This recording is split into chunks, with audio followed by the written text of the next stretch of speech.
আসসালামু আলাইকুম দর্শক।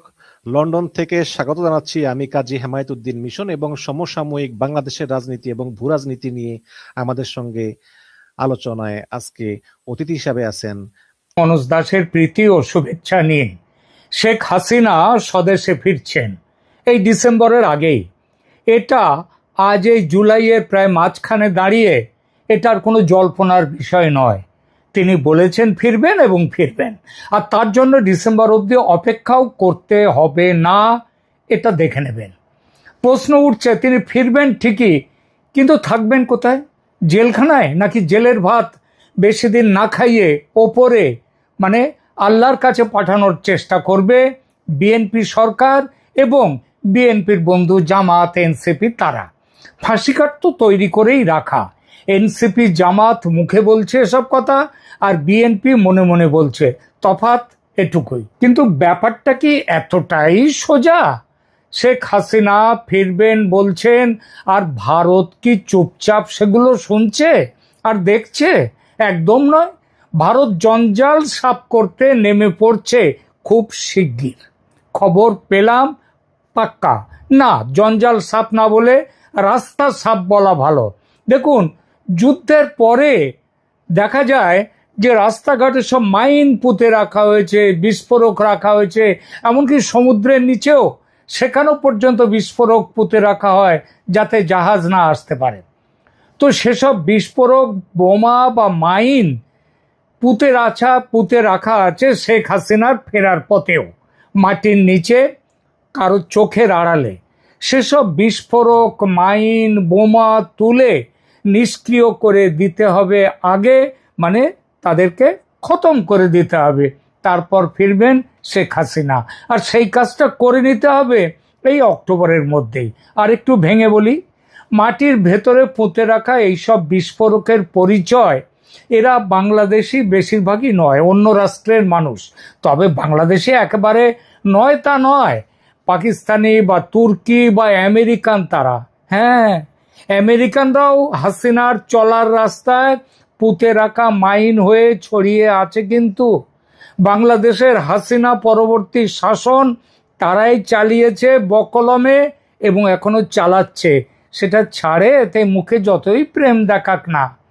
24শে আগস্টের আগে তারা সক্রিয় ছিল হাসিনার পতন ঘটাবার জন্যে, আর এখন তারা সক্রিয়, তারা মানে আমেরিকানরা, বর্তমান জমানাকে বাঁচিয়ে রাখার জন্য। 24-এর আগে সাফ সাফাইয়ের অনেক কাজ তারা করেছে। আন্তর্জাতিক কূটনীতি যতটা দেখা যায় চোখের সামনে, তার চেয়ে অনেক গুণ লুকিয়ে থাকে চোখের আড়ালে। হিমশৈলের জলের ওপরের ভাগ আর জলের নিচের ভাগ যেমন, অনেকটা তেমনই এই নিচের ভাগে থাকে কাঁটা। সেই কাঁটাগুলো সরাতে হবে, বিস্ফোরক সরাতে হবে, সেই কাজ। যার পোশাকি নাম হচ্ছে কি এই কাঁটা সরানোর? গুপ্ত হত্যা। হাসিনা যখন ক্ষমতায় ছিলেন তখনও হয়েছে গুপ্ত হত্যা। মানে হাসিনা করেননি, করেছে কারা বলছি। আপনাদের কি মনে আছে রূপপুর পারমাণবিক কেন্দ্রে একের পর এক রুশ কর্মী, অফিসার, প্রকৌশলীদের টুপ টুপ করে মরে যাওয়ার সেসব কথা? এক আধজন নয়, 2024-22 থেকে 2024-এ হাসিনার ক্ষমতায় থাকা পর্যন্ত 1.5 বছরে এবং তারপরে মোট প্রায় 14 জন রুশ প্রকৌশলী মারা যান। আর মৃত্যুর কারণ কি? Stroke, suicide. 26-27 বছরের তরতাজা যুবক সব, আর তাদের মধ্যে কিছু একটু বেশি বয়সেরও আছে, 50, 55, 45 এরকম আছে। তাদের সবার হৃদরোগে মৃত্যু। বাত কুছ হজম নেই হওয়া, তাই না? দেখুন, বাংলাদেশের যমুনা টিভি 6 ফেব্রুয়ারি 2022-এ একটি খবর দিচ্ছে, দেখতে পাচ্ছি গুগল ঘেটে, যে রূপপুর পারমাণবিক বিদ্যুৎ কেন্দ্রে কর্মরত আরও এক রুশ নাগরিকের রহস্যজনক মৃত্যু। কে দিচ্ছে? বাংলাদেশের একটি পত্রিকা, বাংলাদেশের একটি সংবাদ মাধ্যম যমুনা টিভি। কবে? 6 ফেব্রুয়ারি। আর খবরের মধ্যে তারা লিখছে, বলছে পাবনার রূপপুর পারমাণবিক বিদ্যুৎ কেন্দ্রে কর্মরত আরও এক রুশ নাগরিকের মৃত্যু হয়েছে। রোববার 6 ফেব্রুয়ারি 2022 দুপুরে এই ঘটনা ঘটে। এ নিয়ে গত 8 দিনে, খেয়াল করবেন কথাটা, এ নিয়ে গত 8 দিনে রহস্যজনক কারণে 5 রুশ নাগরিকের মৃত্যু হলো।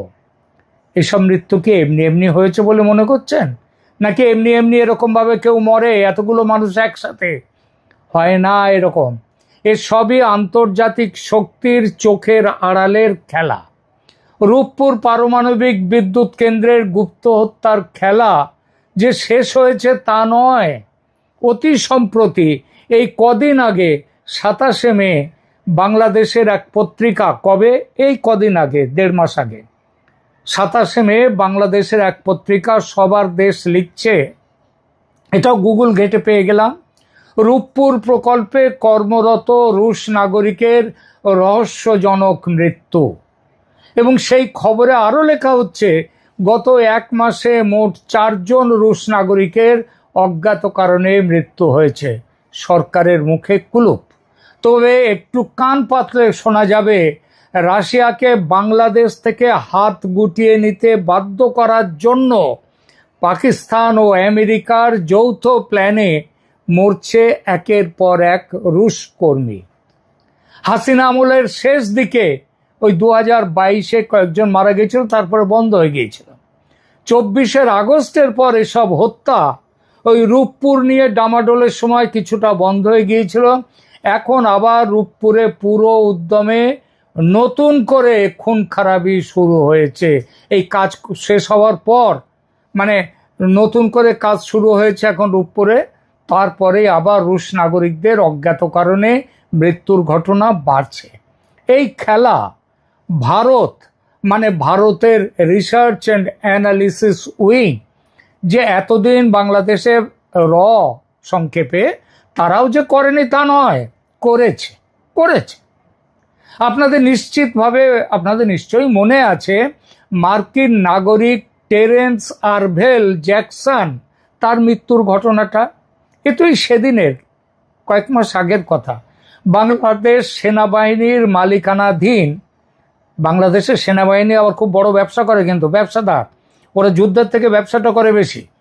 তো বাংলাদেশ সেনাবাহিনীর মালিকানাধীন ঢাকার অভিজাত হোটেল ওয়েস্টিনে এই মার্কিন নাগরিক টেরেন্স আরভেল জ্যাকসনের হঠাৎ মৃত্যু হলো।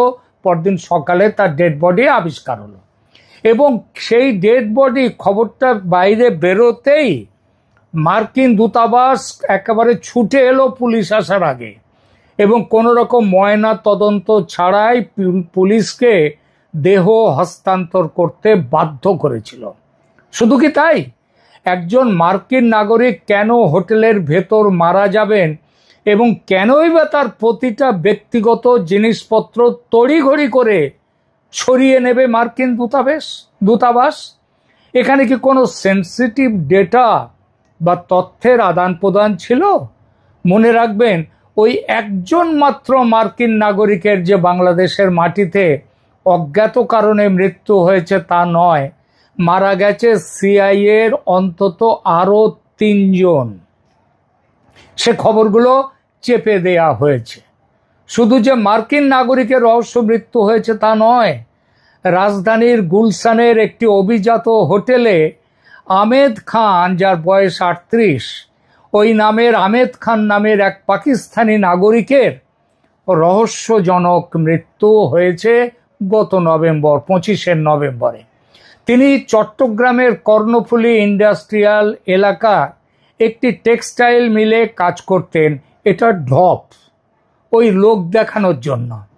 একটা টেক্সটাইল মিলে কাজ করতেন, তিনি গুলশানের অভিজাত হোটেলে এসে থাকবেন, এত টাকা মাইনে পেতেন তিনি। তো প্রাথমিক তদন্তে হৃদরোগে মৃত্যুর কথা বলা হলেও সাম্প্রতিক ভূরাজনৈতিক প্রেক্ষাপটে তার এই মৃত্যু নিয়ে নিরাপত্তা মহলে গভীর সন্দেহের সৃষ্টি হয়েছে। এই খবর দিচ্ছে কে? আমরা নই, বাংলাদেশের কালবেলা পত্রিকা। এছাড়া চট্টগ্রামের কর্ণফুলী ইপিজেডের একটি প্রতিষ্ঠানে কর্মরত ফায়াজ আহমেদ নামের আর এক পাকিস্তানি নাগরিক অসুস্থতার কারণে ঢাকার একটি বেসরকারি হাসপাতালে ভর্তি হন এবং চিকিৎসাধীন অবস্থায় তারও মৃত্যু হয়। এই দুটো মৃত্যুর ক্ষেত্রেই মরদেহের কোনো পোস্টমর্টেম হয়নি, পুলিশ কোনো তদন্ত করেনি, আর পোস্টমর্টেম এবং তদন্ত ছাড়াই ছেড়ে দেয়া হয়েছে মরদেহ তাদের আত্মীয়ের কাছে, তারা পাকিস্তানে নিয়ে চলে গেছে। ব্যাপারটা সন্দেহজনক নয় কি? পোস্টমর্টেম হলে জানা যেত এসব মৃত্যু আদৌ স্বাভাবিক নয়। তখন খোঁজ পড়তো কে খুনি, তার কেনই বা খুন। কেঁচো খুঁড়তে কেউটে বেরিয়ে আসতো। সে ঝুঁকি নেয়নি দেশের সরকার।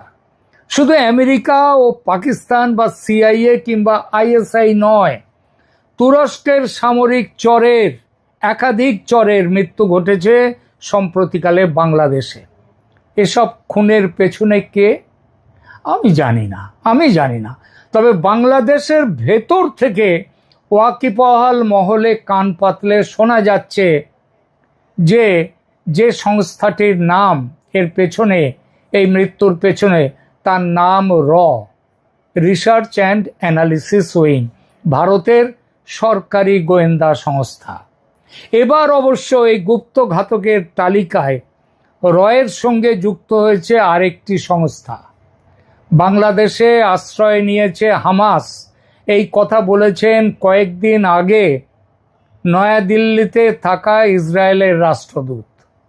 তিনি বলেছেন যে হামাস ইসরায়েলের তাড়া খেয়ে মধ্যপ্রাচ্যের কোনো দেশে থাকতে পারছে না, তারা ছড়িয়ে পড়েছে এবং তাদের একটা বড় সংখ্যা এসেছে পাকিস্তান এবং সেখান থেকেও এবং বাংলাদেশে। তো হামাস জঙ্গিদের নিকেশ করার লক্ষ্য নিয়ে ইসরায়েলের গোয়েন্দা সংস্থা মোসাদ এসেছে এবং হাত মিলিয়েছে এর সঙ্গে। শুনতে পাচ্ছি এই দুই সংস্থা মিলে একটা খতম তালিকা তৈরি করে ফেলেছে যারা এই মুহূর্তে বাংলাদেশে আছে এবং সেখানে ভারত বিরোধী কাজকর্ম শুরু করছে। তাদের প্ল্যানের মধ্যে আছে শেখ হাসিনা ফিরলে তার ফেরার পথে বিস্ফোরক বা মাইন সেগুলো রেখে দেয়া হবে। এই রাখার ভারটা কাদের ওপরে পড়েছে? পাকিস্তান, তুরস্ক এবং আমেরিকারও এইসব সংস্থার ওপর, যারা গুপ্ত ঘাতক হিসেবে এখন রয়েছে বাংলাদেশে, এবং তাদের ওপরে কাজ আছে শেখ হাসিনাকে খুনের দায়িত্ব। তাদের ব্যবস্থা আগেভাগেই করে ফেলবে এবং মোসাদ। আর বুঝতে পারছি আমেরিকার নাম, সিআইএর নাম এই তালিকায় আছে জেনে আপনি হয়তো অবাক হয়েছেন, কিন্তু অবাক হওয়ার কিচ্ছু নেই। বর্তমান বিশ্বের রাজনীতি এবং কূটনীতি একই সঙ্গে সাপ এবং ব্যাঙের গালে একসঙ্গে চুমু খায়। আর আমেরিকা তো এই একই সাথে সাপের গালে এবং ব্যাঙের গালে চুমু খাওয়ার ব্যাপারে একেবারে বেজোর। তাদের আমেরিকার কোনো তুলনা নেই, তাই না? এই হিট লিস্টে বাংলাদেশের কেউ কি আছে? আমি আগেই বলেছি পাকিস্তান, তুরস্ক, আমেরিকা, তাদের লোক রয়েছে এই হিট লিস্টে এবং মোসাদের। মনে রাখবেন, মোসাদ ইসরায়েলের গোয়েন্দা সংস্থা।